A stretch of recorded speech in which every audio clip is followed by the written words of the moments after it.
여러분, 남유다 왕 여호야김을 보면 그가 처음에는 친바벨론 정책을 폈어요. 그런데 상황을 지켜보니까 애굽이 훨씬 더 강한 것 같아요. 그래서 또 친애굽 정책을 폈어요. 그러다 어떻게 된 줄 아십니까? 이도 저도 아니고 멸망하게 된 거예요. 우리 한번 열왕기하 24장 1절 말씀 읽어요. 시작. 여호야김 시대에 바벨론의 왕 느부갓네살이 올라오매 여호야김이 3년간 섬기다가 돌아서 그를 배반하였더니. 아멘. 그 바벨론 왕 느부갓네살의 괘씸죄를 유발시킨 거예요. 친바벨론 정책을 펼치다가 친애굽 정책으로 돌아서니까 바벨론의 마음에 배신감을 자극해서 결국 남유다는 멸망할 수밖에 없었던 것입니다.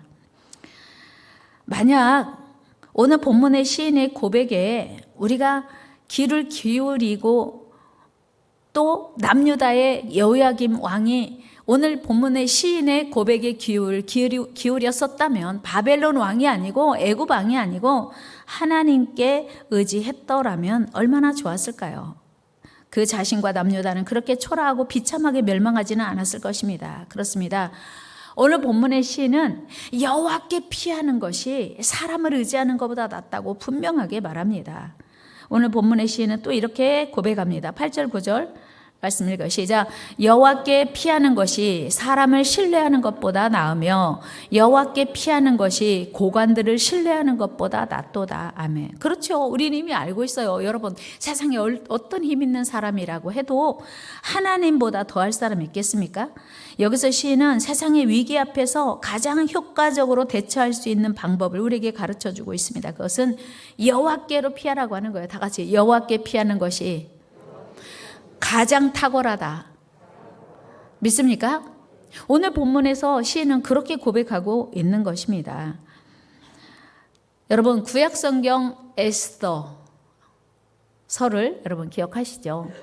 에스더서는 바벨론의 포로로 잡혀갔다가 70년 포로 생활이 끝나고 1차 귀환하고 2차 귀환이 아직 진행되지 않은 그 사이, 그 어간에 그 아하수에로 왕의 왕궁에서 있었던 이야기를 기록한 내용입니다.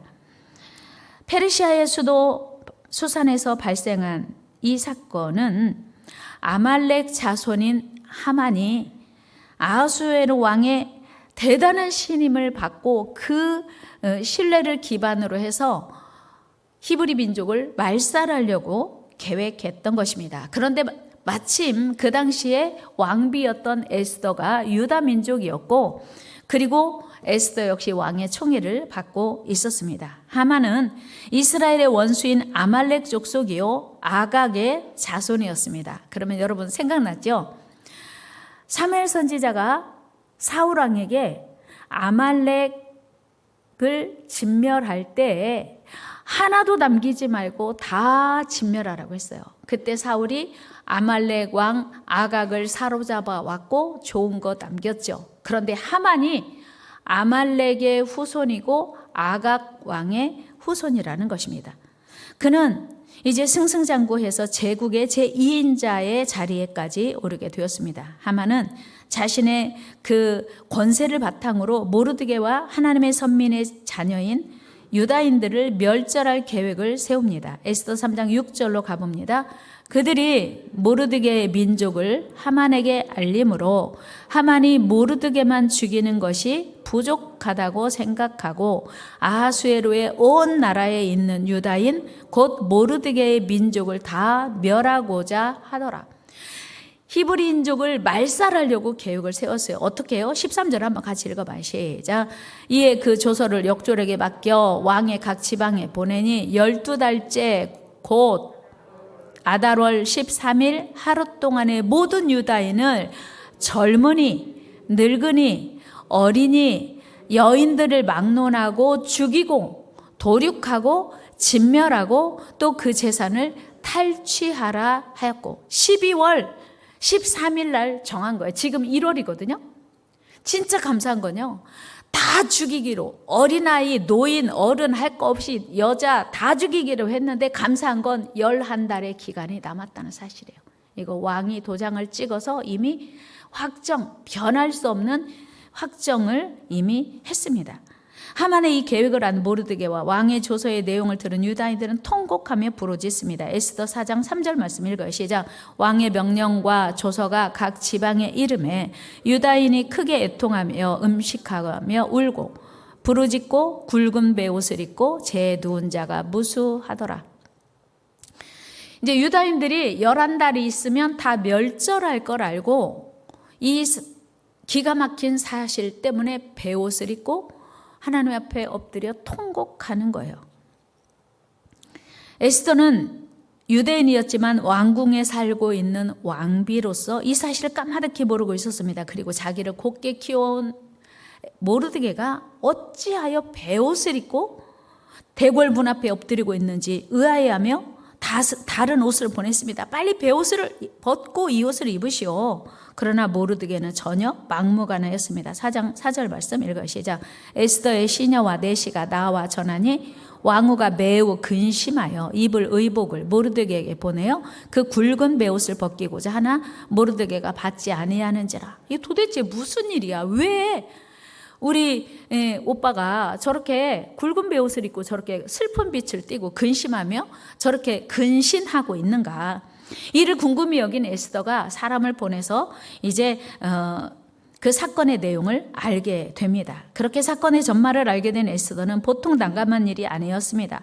자기 동족이 다 죽기로 결정한 일에 대해서 모른 척할 수도 없고, 그렇다고 자기가 왕비의 힘을 빌어서 뭔가 동족을 살리려고 하자니 자기가 죽을 수도 있는 상황이에요. 에스더가 그 당시 왕비였지만 왕의 부름을 받지 않고 나가면 왕을 시해할 수도 있다 해서 왕의 허락이 있어야만 나가는 것이었어요. 그런데 왕이 에스더를 부르지 않은 지 이미 석 달이 되었다고 성경은 말하고 있습니다.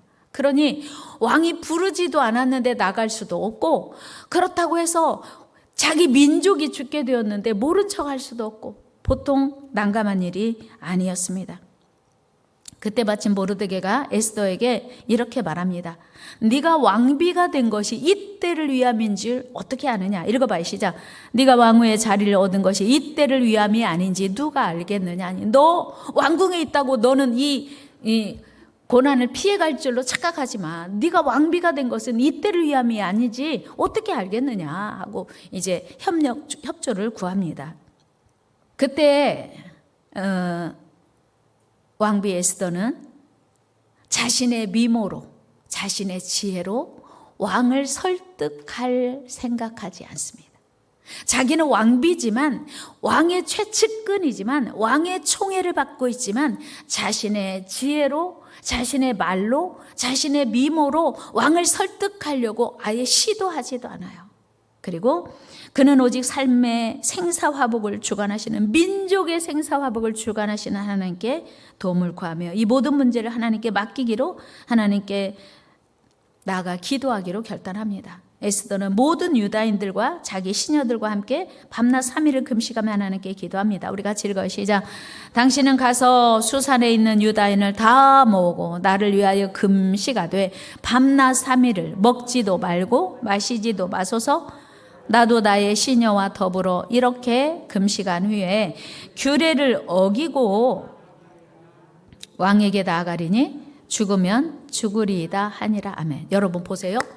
지금 에스더는 왕비예요. 수상궁에 살고 있어요. 유대 민족과는 신분이 달라졌어요. 비록 히브리인이지만 이제 왕비가 되었고요.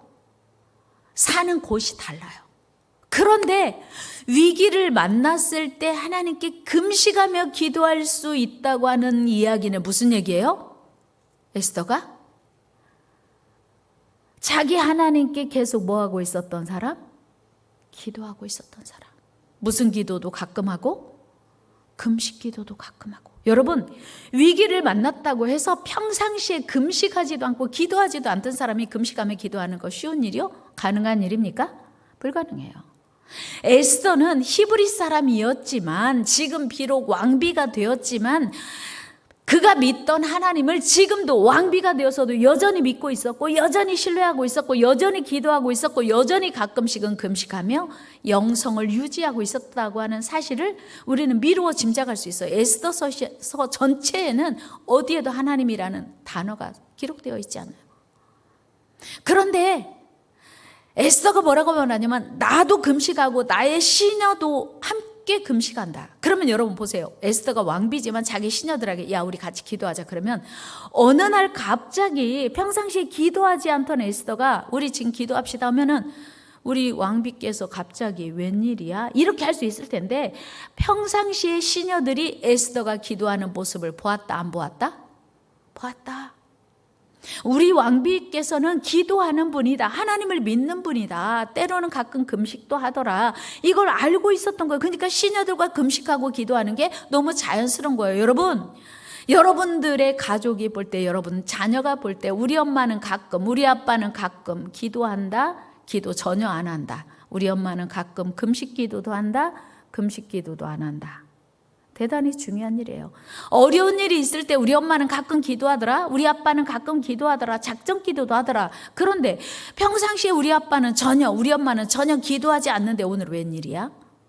이럴 수 있단 말이에요. 그런데 에스더가 나와 나의 시녀와 함께 금식하며 기도한다고 하는 이야기는 평상시에 에스더가 어떻게 영적 생활을 했고 어떤 영적 생활을 영성을 유지했는지를 우리는 짐작할 수 있어요.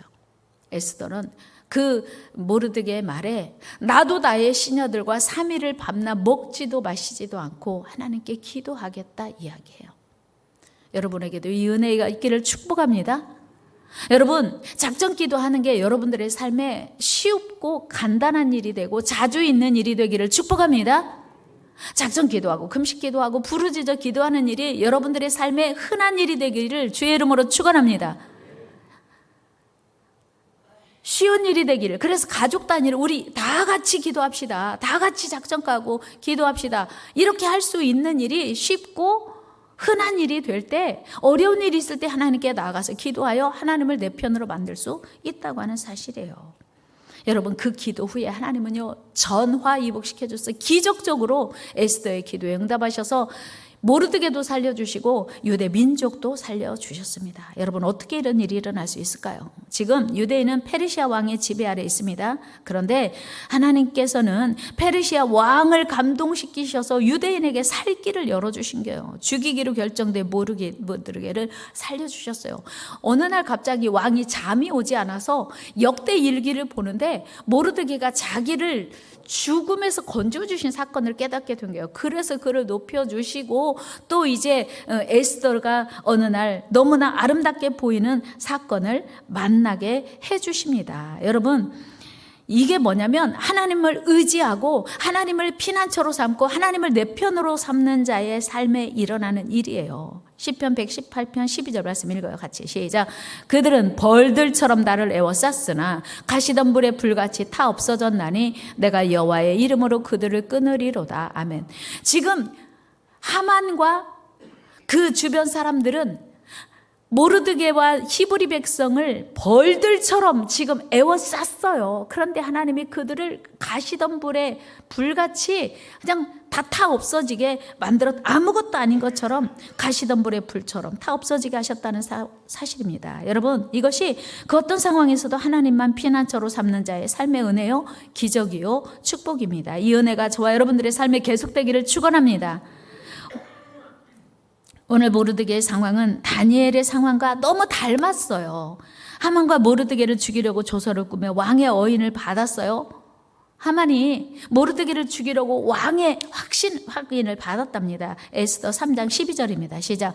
첫째 달 13일에 왕의 서기관이 소집되어 하만의 명령을 따라 왕의 대신과 각 지방의 관리와 각 민족의 관원에게 아하수에로 왕의 이름으로 조서를 쓰되 곧 각 지방과 문자와 각 민족의 언어로 쓰고 왕의 반지로 인친이라 어인으로 도장 찍었어요. 이제 끝났어요. 누구도 바꿀 수 없어요.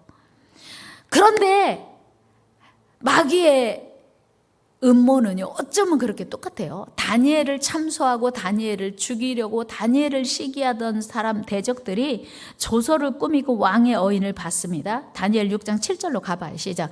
나라의 모든 총리와 지사와 총독과 법관과 관원이 의논하고 왕에게 한 법률을 세우며 한 금령을 정하실 것을 구하나이다. 왕이여, 그것은 곧 이제부터 30일 동안에 누구든지 왕 외에 어떤 신에게나 사람에게 무엇을 구하면 사자굴에 던져 넣기로 한 것이니다. 이런 법을 세웠어요. 없는 법을 만들었어요. 다니엘을 죽이려고, 다니엘 한 사람 죽이려고. 그리고 왕이 도장을 찍습니다. 9절 말씀 읽어요. 시작. 이에 다리오 왕이 조서에 왕의 도장을 찍어 금령을 내니라. 아멘. 똑같죠? 하만의 괴계와 다니엘의 대적들의 괴계가 똑같아요. 그리고 왕을 이제 그 음모에 끌어들여서 동참하게 합니다. 여러분, 제국의 왕이 어인을 찍어서 확정한 것을 누가 거스리겠습니까? 누가 바꾸겠어요? 그야말로 왕의 어인이 찍힌 법령은 결코 바꿀 수 없는 대단한 것이에요. 그런데 모르드게와 에스더는 왕의 법령보다 하나님을 더 두려워했어요. 여러분, 왕의 도장이 찍히면요, 바꿀 수 없어요. 다 두려워 떨고요, 그 앞에 굴복할 수밖에 없어요. 그런데 에스더는 왕의 법령보다 하나님을 두려워한 줄로 믿습니다. 다니엘은 왕의 법령보다 하나님을 두려워한 줄로 믿습니다. 여러분, 그 어떤 상황에서도, 그 위급한 상황에서도 왕의 법령보다 하나님의 법을 더 두려워하고 하나님께만 의지했고 하나님께만 피했더니 하나님이 그들의 편이 되어 주신 줄 믿습니다. 사랑하는 여러분, 오직 하나님만을 의지하고 피난처로 삼았던 이들의 삶이 어떻게 되었습니까? 에스더는요, 죽기로 각오하고 나 이러다 죽을 수도 있어 결단하고 하나님께 나아간 거예요. 그런데 하나님이 죽기로 결단하고 기도한 에스더의 편이 되어주셨어요. 다 같이 죽기로 각오하고 하나님을 의지하면 하나님은 우리 편이 되어주신다. 믿습니까? 여러분, 이보다 더 큰 은혜가 어디 있어요? 에스더 5장 2절 3절 말씀 읽어봐. 시작. 왕후 에스더가 뜰에 선 것을 본즉 매우 사랑스러움으로 손에 잡았던 금규를 그에게 내미니 에스더가 가까이 가서 금규 끝을 만진지라. 왕이 이르되 왕후 에스더여, 그대의 소원이 무엇이며 요구가 무엇이냐? 나라의 절반이라도 그대에게 주겠노라. 이 무슨 얘기예요? 너 어쩌면 오늘 그렇게 사랑스럽냐? 내가 너 소원 다 이루어줄게. 그런 얘기예요. 나라의 절반이라도 준다는 얘기는 아낌없이 다 주겠다는 얘기예요. 왕이 마음이 심히 기쁜 거예요. 약속한 거 아니에요. 왕이 나오라고 한 거예요. 이게 기도하는 자의 삶에 나타나는 역사인 줄로 믿습니다. 기도하는 자를 붙드시는 하나님의 역사인 줄로 믿습니다. 오직 하나님을 의지한 모르드게 역시 하나님께서 놀라운 복을 주셨어요. 하나님만 의지하고 하나님만 의뢰했더니 하나님께서 에스더에게, 모르드게가 놀라운 복을 주셨습니다. 에스더 9장 4절 읽어요. 시작. 모르드게가 왕궁에서 존귀하여 점점 창대하며 이 사람 모르드게의 명성이 각 지방에 퍼지더라. 모르드게요, 죽을 뻔했는데 하나님께 기도했더니, 하나님만 의지했더니 하나님이 모르드게 편이 되어주시니까 죽을 사람이 살았어요. 살 뿐만 아니라 모르드게가 창대하게 되었다는 사실이에요. 뿐만 아니고 그를 모르드게는 아하수에로 왕의 2인자가 되었다는 사실이에요. 10장 3절이 증언하고 있습니다. 시작. 유다인 모르드게가 아하수에르 왕의 다음이 되고 유다인 중에 크게 존경받고 그의 허다한 형제에게 사랑을 받고 그의 백성의 이익을 도모하며 그의 모든 종족을 안위하였더라. 아하수에르 왕의 다음이 되었다? 2인자가 되었다는 얘기예요. 그러니까 제국의 2인자가 되는 건 어마어마한 축복이죠. 여러분들과 여러분들의 자녀에게도 이 은혜가 있기를 축복합니다. 모르드게가 뭐 했어요? 사람에게 잘 보이려고 하지 않았습니다. 하나님께 기도로 나갔더니 하나님이 하신 거예요. 하나님이 바꿔주신 거예요. 이것이 완전한 승리 아니겠습니까? 그리고 그를 죽이려고 모함하던 하만이 오히려 그를 달려 죽이려던 그 나무에 매달아 죽게 된 거예요. 사랑하는 여러분, 위기 가운데 처한 게 문제가 아니고 하나님께 피하는 게 문제예요. 다 같이, 위기가 문제가 아니고 하나님께 피하는 것이 중요하다. 그렇습니다. 하나님만을 피난처로 삼았던 다니엘의 모습을 여러분 이미 잘 알고 있습니까? 잘 알고 있지 않습니까? 다니엘 6장 26절에도 보면요, 다니엘이 굶주린 사자굴 속에서 지켜주셨을 뿐만 아니라 왕이 그를 높여요. 같이 읽어요. 시작.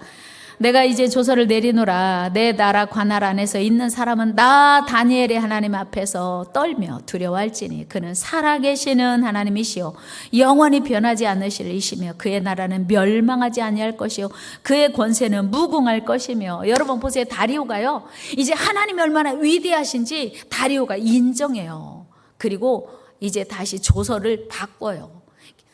하나님께 기도하는 자는 다니엘 사자굴에 넣는다고 했는데 이제는 조서를 다시 내려서 이렇게 말합니다. 28절 같이 읽어요. 시작.